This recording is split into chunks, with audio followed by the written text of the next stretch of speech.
क्या तुझे अपना जुर्म कबूल है?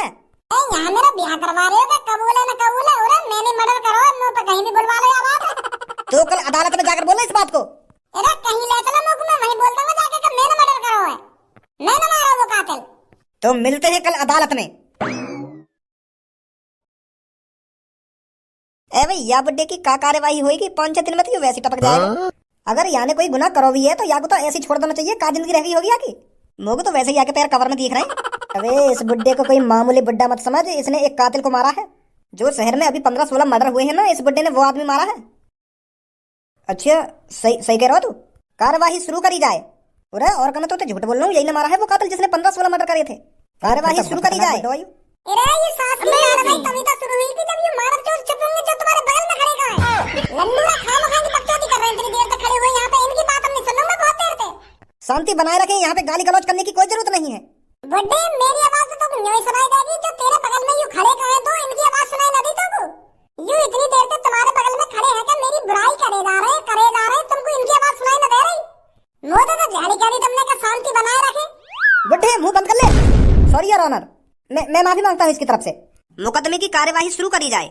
माय लॉर्ड, ये जो बुजुर्ग आपके सामने खड़ा है, ये कोई मामूली बुजुर्ग नहीं है। ये बाहर से तो इंसान दिख रहा है, पर अंदर से हैवान है, हैवान, जिसके अंदर ना कोई डर है और ना कोई अफसोस।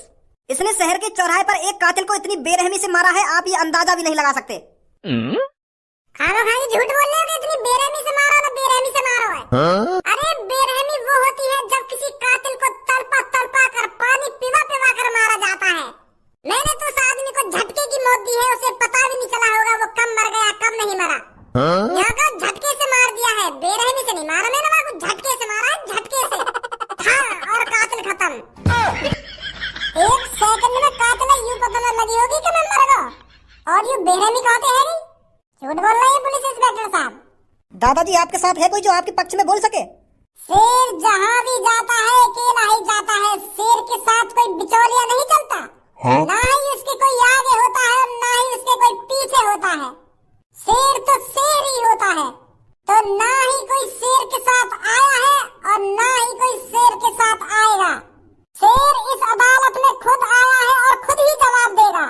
देख रहे हो बुड्ढा कितना बोल रहा है, गांड सुकड़ी पड़ी है बुड्ढे की, पर शेर बता रहा अपने आप को। सॉस के सुन ली जाने। माधर चोद, चील जैसी निगाहें मेरी और बिल्ली जैसे कान, सुकड़ी हुई गाँव बता रहा मेरी। जूता देख लो तू, अदालत में खड़ा है, अदालत में, और अदालत में तू सुकड़ी गाँव कर रहा है।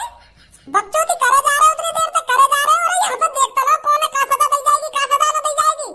तब बकचोदी करनी जरूरी है तुमको। यार बुड्ढे की सुकड़ी हुई गाँव का। ऑर्डर ऑर्डर, यहाँ पर अभद्र भाषा का प्रयोग करने की कोई जरूरत नहीं है।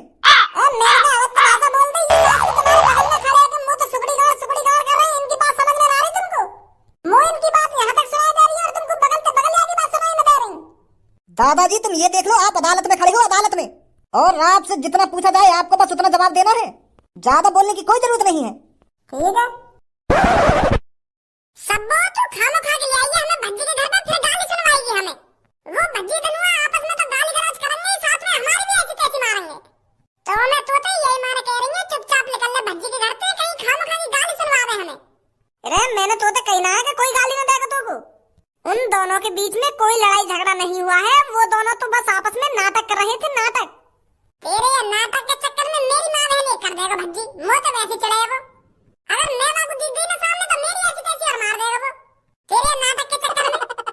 तो कैसे पता चली ये बात कि वो दोनों नाटक कर रहे हैं आपस में? वो दोनों एक दूसरे की शक्ल देखने को राजी न है, और तू कह रही है कि वो नाटक कर रहे हैं। नाटक एक दिन के लिए हो गए, 2 दिन के लिए हो गए, पर वो भज्जी धनुआ 15-20 दिन से एक दूसरे से बोल ही ना रहे। अगर वो हमसे हंसी मजाक कर रहे होते तो इतने दिन के लिए थोड़ी करते। तू भी सब खामखा ही आ गई है भज्जी के घर पे। मैं तो कुछ चूतिया दिख रही हूँ क्या तुम्हें? इतनी देर से तुमको समझा रही हूँ कि भज्जी धनुआ नाटक कर रहे हैं एक दूसरे से। इतनी देर से समझाने तो लग रही हूँ, पर समझ में ना आ रही। अरे उनकी कोई मजबूरी थी जो वो एक दूसरे से बोल नहीं रहे थे, एक दूसरे से लड़ाई झगड़ा कर नाटक कर रहे थे। उन दोनों ने सब बात बता दी मोगू के वो एक दूसरे से क्यों ना बोल रहे। वो जो कातिल 15-16 दिन से चोरों को मार रहा था ना, उस कातिल ने भज्जी के मम्मी पापन को धमकी दी थी कि मैं उसके मम्मी पापन को खत्म कर दूंगा। क्या? ये लिया तो वो एक दूसरे से बोल ना रहे। वो कातिल भज्जी के मम्मी पापन ने मारने की कह रहा। और पर अब कोई खतरा नहीं है, वो कातिल मर चुका है, किसी ने बीच चौराहे पर उसको मार दिया है। उस कातिल के बीच माथे में गोली मारकर किसी ने उसकी हत्या कर दी थी। पर वो इतना खतरनाक कातिल कौन ने मारा? कोई बुड्ढा कही है, वहां ने मारा है वो कातिल। अच्छा, अगर ऐसी बात है तो बुलावा भज्जी, कहाँ है वो? भज्जी? कहाँ है भज्जी? हम यहाँ तेरा इंतजार कर रहे हैं इतनी देर से। भज्जी घर पर है वो या नहीं है? एक दो आवाज और मार कर देख ले सब्बू, अगर घर होगा तो आ जाएगा, नहीं तो चल रहे फिर यहाँ से। नमस्ते आंटी। नमस्ते बेटिया, नमस्ते।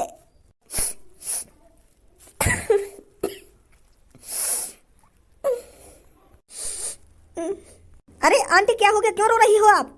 मेरी बेटी क्यों ना रोऊं मैं? मेरे बेटे भज्जी ने काम ही ऐसा कर दिया है। क्या काम ही ऐसा कर दिया है? पर क्या कर दिया भज्जी ने? मेरे बेटे भज्जी ने एक कातिल को मार दिया है। पता नहीं मेरा बेटा भज्जी हर काम में क्यों टांग अड़ाता था। क्या जरूरत थी उसको उस कातिल को मारने की? और वो भी इतनी बेरहमी से मारा है मेरे बेटे ने। वो कातिल उसके माथे में सीधा गोली मार दी, वो भी बीच चौराहे पर। क्या? हाँ बेटे, मेरा बेटा भज्जी 2 दिन से घर पर नहीं है, वो जेल में ही बंद है और आज अदालत में उसको सजा सुनाई जाएगी। पता नहीं मेरे बेटे भज्जी को फांसी होगी या उम्र कैद होगी। खत्म कर ली उसने अपनी जिंदगी। मैं अपने भज्जी बेटे के बगैर कैसे रहूंगी? अरे आंटी रोइए मत, सब ठीक हो जाएगा। मेरे बेटे सब कुछ कैसे ठीक हो जाएगा?